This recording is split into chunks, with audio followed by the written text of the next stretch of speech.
dari kelompok 2 akan menjelaskan tentang Singapura, kota mermaid berkepala singa. Perkenalkan, nama saya Dini Puspita Yuwana. Perkenalkan, nama saya Nur Fatina Tifah. Perkenalkan, nama saya Nasya Julianti. Perkenalkan, nama saya Flaviana Lapatini.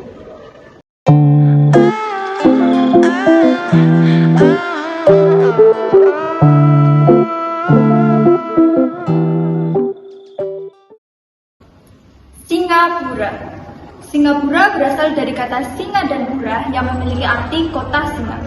Singapura merupakan negara dengan luas wilayah terkecil di Asia Tenggara. Ibu kotanya berada di Singapura dan bentuk pemerintahannya berbentuk republik. Kepala negaranya dipimpin oleh seorang presiden dan kepala pemerintahannya dipimpin oleh Perdana Menteri.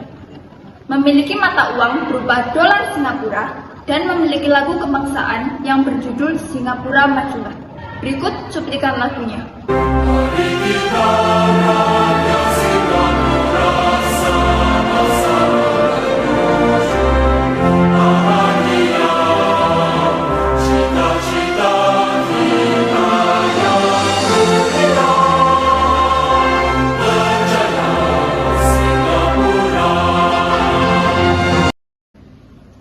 Secara geografis, Singapura memiliki batas sebagai berikut. Sebelah utara berbatasan dengan Selat Johor, Malaysia. Sebelah selatan berbatasan dengan Pulau Batam, Indonesia. Sebelah timur berbatasan dengan Laut Cina Selatan. Dan sebelah barat berbatasan dengan Selat Malaka. Negara Singapura tidak memiliki gunung, tetapi memiliki kawasan tertinggi di negaranya yaitu Bukit Timahil dengan ketinggian 164 meter. Sebenarnya Bukit Timahil ini hanyalah cagar alam yang memiliki lokasi lebih tinggi dibandingkan dengan kawasan lainnya dan biasa digunakan sebagai pendakian. Berikut danau yang ada di Singapura. Yang pertama ada Danau Singkon. Danau Singkon terletak di sentral Singapura, Botanic Garden. Danau ini dibangun pada tahun 1974. Danau ini merupakan danau buatan. Yang kedua ada Danau Echo. Danau Echo merupakan danau buatan yang ada di Singapura, Botanic Garden, dan letaknya tidak jauh dari Danau Simfoni. Yang ketiga ada Danau Marina Bay. Danau Marina Bay terletak di dekat sentral area di daerah selatan Singapura dan berada di sebelah timur dari Dongkol Kau. Danau ini dikelilingi bangunan khas di Singapura. Sungai yang ada di Singapura, yang pertama ada Singapura River. Sungai ini adalah sungai yang mengalir di bagian selatan Singapura. Panjangnya sekitar 3,2 km dan berawal dari jembatan Kingston hingga menuju Marina Bay. Yang kedua ada Sungai Halam. Sungai ini menjadi sungai yang terpanjang hingga saat ini di Singapura. Panjangnya bisa mencapai 10 km. Yang ketiga ada Raja River. Raja River merupakan sungai kanal dari sungai di sekitar Singapura. Panjangnya hanya sekitar 0,8 km saja. Yang keempat ada Sungai Serangan. Sungai ini berada di bagian timur laut Singapura. Sungai sepanjang 8 km ini dimulai dari Tampines Road lalu mengalir melalui Hong Kong. Berikutnya yaitu iklim yang ada di Singapura. Yang pertama yaitu iklim tropis. Iklim tropis didapatkan karena letak Singapura berada di dekat Khatulistiwa, tepatnya di antara 1 derajat 15 lintang utara sampai 1 derajat 30 lintang utara dengan suhu udara rata-rata 25 derajat Celcius. Yang kedua yaitu iklim muson. Iklim muson merupakan iklim yang dipengaruhi angin muson yang bertiup dalam periode tertentu. Terdapat 2 musim yaitu musim kemarau yang terjadi di bulan Agustus dan musim penghujan terjadi di bulan Desember. Dan yang ketiga, iklim laut. Iklim laut didapatkan karena keadaan alam Singapura yang berbentuk kepulauan dan dekat dengan laut. Karakteristik iklim laut di Singapura adalah penguapan air yang tinggi, sehingga udara Singapura banyak mengandung uap air. Jumlah penduduk negara Singapura dari data Agustus 2022 sejumlah 5.950.202 jiwa. Penduduk di Singapura sebagian besar berasal dari suku Cina 77%, diikuti oleh suku Melayu 14%, suku India 8%, serta suku lainnya 1% seperti orang asing dari negara barat. Pada sensus tahun 2020, agama dengan jumlah pengikut terbanyak di Singapura adalah Buddha, yaitu sebanyak 31,10% dari total penduduk Singapura. Kemudian, Kristen 18,90%, Islam 15,60%, Taoisme 8,80%, Hindu 5%, agama lain 0,80%, dan tidak menganut agama apapun 20%. Menurut Konstitusi Singapura, 4 bahasa resmi di Singapura adalah bahasa Melayu, Mandarin, Tamil, dan Inggris. Sementara bahasa nasionalnya adalah bahasa Melayu. Total populasi pertumbuhan penduduk Singapura tumbuh sebesar 3,4% menjadi 5,64 juta pada Juli tahun 2022 setelah 2 tahun berturut-turut mengalami penurunan. Meskipun tumbuh, total populasi di Singapura tetap sedikit lebih rendah dari tingkat pra-Covid sebesar 5,7 juta per Juni 2019. Total laju pertumbuhan penduduk selama 5 tahun terakhir dari 2017 hingga 2022 lebih lambat dibandingkan dengan periode 5 tahun sebelumnya. Mata pencaharian penduduk di Singapura kebanyakan di sektor industri. Target-oriented dan kompetisi yang tinggi menyebabkan penduduk Singapura banyak menghabiskan waktu untuk bekerja. Kebudayaan yang ada di Singapura. 1. Hungry Ghost Festival. Festival ini sebenarnya adalah tradisi dari agama Buddha dan Tao. Pada tradisi ini, penganut ritual akan memberikan makanan dan juga menghormati orang yang sudah meninggal namun masih berkeliaran di dunia. Yang kedua, ritual Waisak. Hari Raya Waisak di Singapura dilakukan dengan melepaskan banyak burung merpati ke alam bebas, sebab hari raya ini melambangkan hari baru bagi umat Buddha. 3. Festival Tai Pusam. Festival ini adalah salah satu acara agama Hindu untuk menghormati Dewa Subramaniam. Selain itu, akan ada beberapa orang yang merusak tubuh dengan batangan besi. Keempat, Festival Pongal. Festival ini merupakan acara penghormatan kepada Dewa Indra atas hasil panen yang sangat berlimpah. Yang kelima, Festival Sungai Hongbao. Festival ini merupakan perayaan untuk Tahun Baru Imlek di Singapura. Peninggalan-peninggalan yang ada di Singapura. Yang pertama adalah Reflection Bukit Candu. Reflection Bukit Candu adalah pusat intervensi Perang Dunia Kedua yang dikembangkan dan dikelola oleh Arsip Nasional Singapura. Terletak di Bukit Candu, di lepas jalan Pasir Panjang di Singapura. Yang kedua ada Old Ford Motor Factory. Lokasi ini merupakan perakit mobil Ford Motor yang juga merupakan pabrik pertama di Asia Tenggara dan menjadi tempat bersejarah di mana pasukan Inggris menyerang kepada Jepang pada Perang Dunia Kedua. Yang ketiga, ada Changi Temple Museum. Situs ini mengisahkan perjalanan kehidupan tahanan perang di masa penduduk Jepang. Yang keempat, ada Merlion Park. Merlion Park adalah nama dari patung kepala singa dan berbadan ikan yang menjadi ikon negara Singapura. Yang kelima, ada Raffles Landing Site.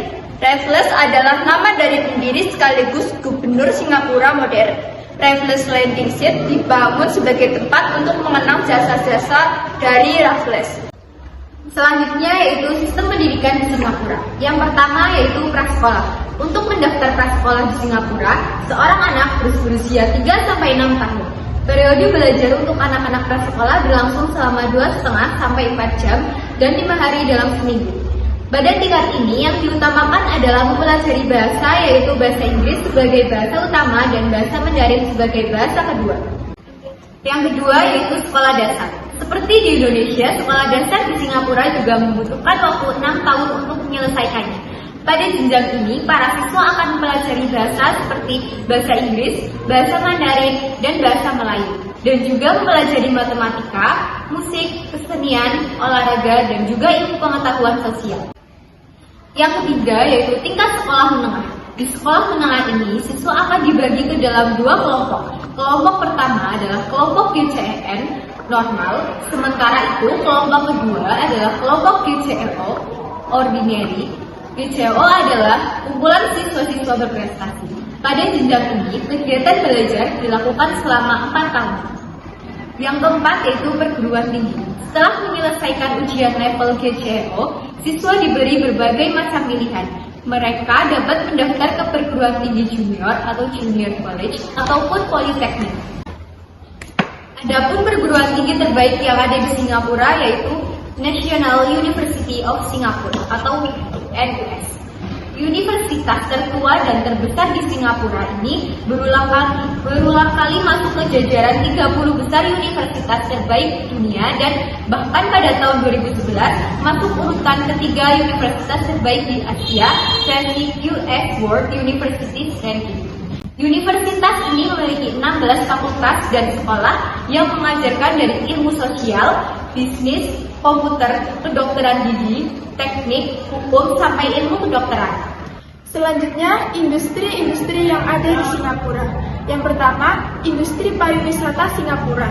Singapura memiliki industri pariwisata yang sangat maju, bahkan meraih peringkat kelima di tingkat internasional.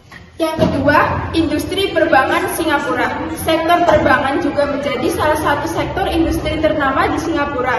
Hal ini menjadikan Singapura sebagai salah satu pusat keuangan internasional. Yang ketiga, industri elektronik Singapura. Industri ini memegang peranan yang sangat penting bagi penduduk Singapura.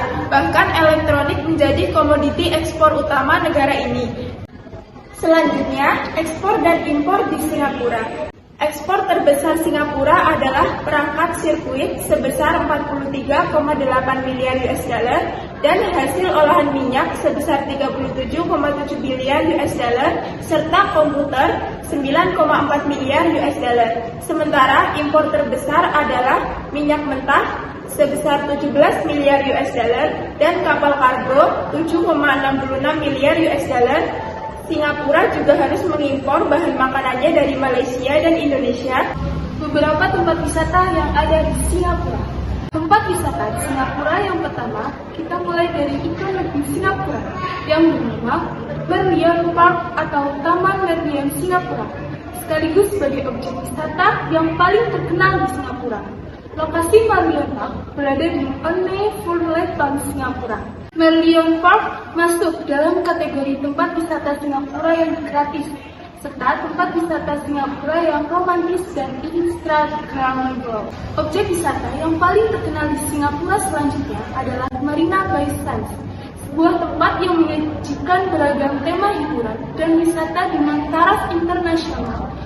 Untuk masuk ke Marina Bay Sands, para wisatawan memang harus menyiapkan dompet yang tebal, karena tempat tersebut merupakan tempat yang sangat elit, glamor, dan berkelas dunia. Yang ketiga ada Universal Studios Singapura. Universal Studios Singapura merupakan tempat wisata di Singapura yang recommended sebagai destinasi wisata keluarga yang modern, serta memiliki status sebagai satu-satunya Universal Studio yang ada di Asia Tenggara. Universal Studio Singapura memiliki 24 wahana wisata serta 7 zona yang menawarkan tema wisata yang berbeda-beda. Lokasi Universal Studio Singapura berada di Resort World Sentosa. Harga tiket masuk Universal Studio Singapura bisa dipesan secara online melalui situs resminya. Yang keempat ada Singapura Flyer. Singapura Flyer adalah salah satu wahana blangla tertinggi di dunia, sekaligus spot untuk menikmati viewers 3 negara sekaligus, di antaranya Indonesia, yakni Batam, Malaysia, dan Singapura. Singapura Flyer memiliki tinggi sekitar 165 meter, mengalahkan biang lala tertinggi yang ada di Tiongkok dan Inggris. Lokasi Singapura Flyer berada di sirkuit Marina Bay Sands, Singapura. Yang kelima ada Singapura River. Singapura River adalah tempat wisata alam di Singapura yang memiliki nilai historis yang tinggi karena Sungai Singapura merupakan cikal bakal peradaban negeri tersebut. Saat berada di Singapura River, para pengunjung bisa menaiki perahu yang sudah bisa tersedia di kawasan tersebut. Kemudian, perjalanan menyusuri sungai yang berpadu dengan private arsitektur kota yang megah. Lokasi dan alamat Singapura River berada di Alexandra Canal, Singapura. Yang keenam ada Garden by Dubai. Garden by Dubai adalah sebuah taman unik yang berada di sekitar Marina Bay. Seperti selayaknya taman, Garden by the Bay mempunyai banyak pohon dan tumbuhan hijau. Yang membuat unik adalah di sini kamu dapat menemukan beberapa pohon buatan raksasa. Pohon-pohon buatan ini terbuat dari baja dan berfungsi untuk menampung air hujan dan juga menampung energi matahari. Pada malam hari, lampu yang dipasang di pohon buatan setinggi gedung bertingkat 16 ini akan menyala sehingga menjadi sangat indah. Untuk berkeliling di daerah ini tidak dikenakan biaya. Namun, bila kamu ingin naik dan berjalan-jalan di jembatan yang menghubungkan pohon-pohon buatan ini, kamu harus membeli tiket seharga kira-kira Rp50.000.